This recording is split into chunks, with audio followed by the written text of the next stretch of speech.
Ce que tu as vécu est réel, on ne minimise pas. Mais en dehors de ça, est-ce que tu acceptes que c'est une formation ou bien est-ce que tu laisses cette situation te transformer? Bienvenue à mon Best Coach, votre émission d'amour, d'écoute et de complicité. Bienvenue dans notre rubrique à la maison. Aujourd'hui, je vais vous parler du rejet. Je vais vous parler du côté positif et du côté négatif du rejet. Le rejet crée deux types de personnes. Une personne qui se forme et une personne qui se transforme. Je veux dire à quelqu'un aujourd'hui que en dépit de tout ce que tu as vécu, tu sais la personne que tu es réellement. Aujourd'hui, notre personnage biblique, ce sera David. Alors, David était cet enfant qui avait été oublié par ses propres parents. David avait été oublié par son propre père. David était en train d'être formé par son Père céleste. Et arrive le moment où il décide d'aller affronter Goliath. Et ce jour-là, quand il arrive sur le champ de bataille, ses frères lui font croire qu'il est incapable de battre Goliath. Saül s'est dit que David était petit, qu'il ne pouvait pas battre Goliath. David était le seul à croire en lui-même, parce qu'il était le seul qui avait vécu son combat avec le lion et l'ours. David croyait en lui, mais personne ne croyait en lui. Avant d'aller affronter Goliath, il a compté sur ce qu'il avait déjà vécu. C'est pourquoi il a dit « Le Dieu qui m'a délivré de la griffe du lion et de la patte de l'ours me délivrera de la main de ce Philistin. » David s'est parlé à lui-même. Il s'est dit une parole et c'est cette parole-là qui lui a donné la rage, la force d'aller affronter Goliath.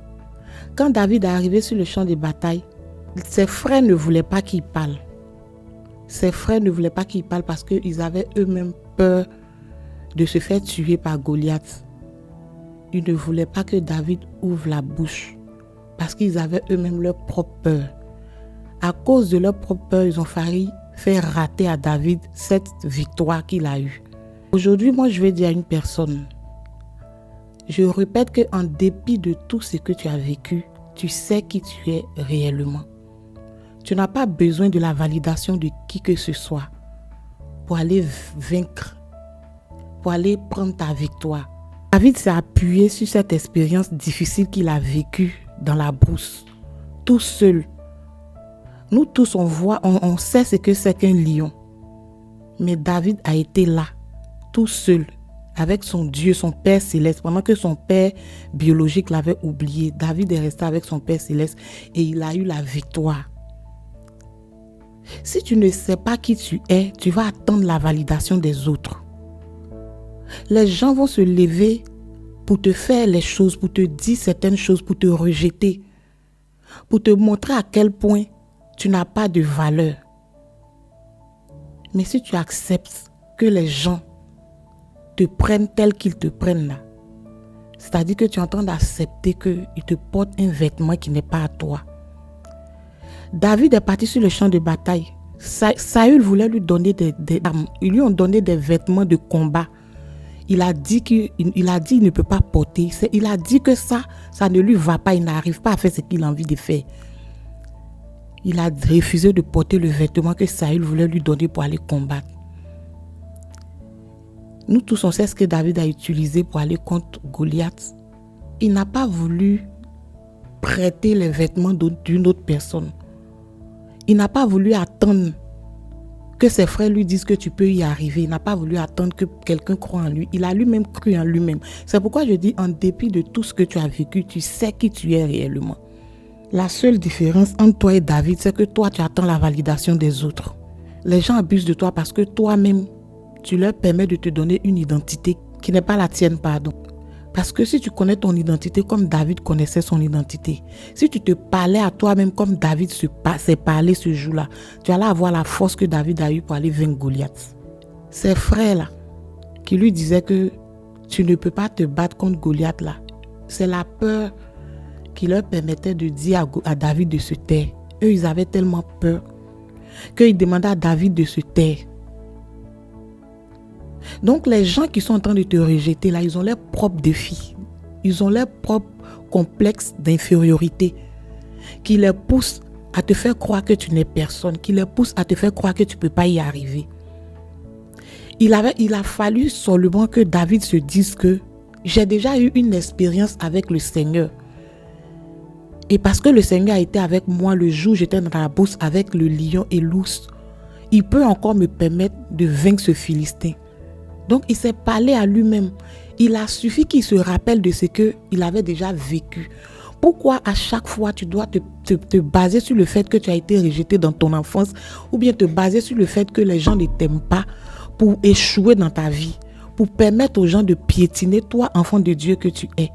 Tu as une identité. Et tu le sais, tu sais très bien que tu as une identité. Ce que tu as vécu est réel, on ne minimise pas. Mais en dehors de ça, est-ce que tu acceptes que c'est une formation? Est-ce que tu acceptes que c'est une formation ou bien est-ce que tu laisses cette situation te transformer? Parce que le rejet, c'est quelque chose dont tu as le choix. Tu as le choix de te dire que je suis rejeté, donc je reste dans mon coin. Tu as aussi le choix de te dire que oui, j'ai été rejeté, mais aujourd'hui, j'ai une identité. À partir d'aujourd'hui, je ne peux plus laisser cette situation-là m'impacter. Je dois aller de l'avant. Quand personne ne croit en toi, toi-même crois en toi-même. David a cru en lui. Qui ne l'a pas minimisé sur le champ de bataille? Il n'était même pas allé pour combattre. Il était allé pour apporter à manger à ses frères. C'était sa mission. Quand il est arrivé sur le champ de bataille, son frère lui a dit « Où tu as laissé les brebis là et puis tu es venu ici ?» C'est-à-dire que, en un mot, ta place se trouve derrière les brebis. Il n'a pas fallu que quelqu'un aille le chercher derrière les brebis pour venir, pour qu'il trouve l'occasion de devenir roi. Il est arrivé sur le terrain. Il a cru en ce Dieu-là qui lui a donné la victoire sur l'ours et le lion. Et il s'est dit que quel que soit qui il est, le Dieu qui m'a délivré de la griffe du lion et de la patte de l'ours me délivrera encore de la main de ce Philistin. Et c'est ce que David a fait. Quand on voulait changer son identité, en le armant de tout ce dont il n'avait pas besoin, il a dit, lui il va partir tel qu'il est parti. Il a dit à Goliath que c'est avec le nom de Dieu que lui vient. Il a fallu un seul petit caillou pour que David devienne le roi qui a remplacé Saül. Qu'est-ce que tu penses de toi? Qu'est-ce que tu penses de toi? Tu es venu sur la terre pour accomplir une mission. Est-ce que tu vas laisser les gens te limiter? Parce que tu as décidé de laisser les mauvaises pensées te parler. Alors pour terminer, je vais dire à une personne ici, utilise ton rejet comme une formation et ils te demanderont ton identité. Tu as le choix d'accepter le vêtement que les gens veulent te faire porter. Tu as le choix de refuser les vêtements que les gens veulent te donner. Il t'appartient de faire le bon choix. Tu sais qui tu es réellement. Donc choisis qui tu veux devenir plus tard. Ne laisse pas les gens te donner une identité qui n'est pas ton identité. Sois béni. Savoir qui l'on est protège du besoin constant de validation. Une épreuve doit être une formation et pas une destruction. Nos blessures ne doivent pas devenir notre identité. Et la manière dont nous gérons le rejet influence notre avenir. Être mom best coach, c'est aider nos enfants à construire leur identité malgré les blessures. Parce qu'un enfant qui connaît sa valeur n'a pas besoin de se perdre pour être accepté. Abonne-toi pour suivre la série à la maison. À bientôt chez Mom Best Coach.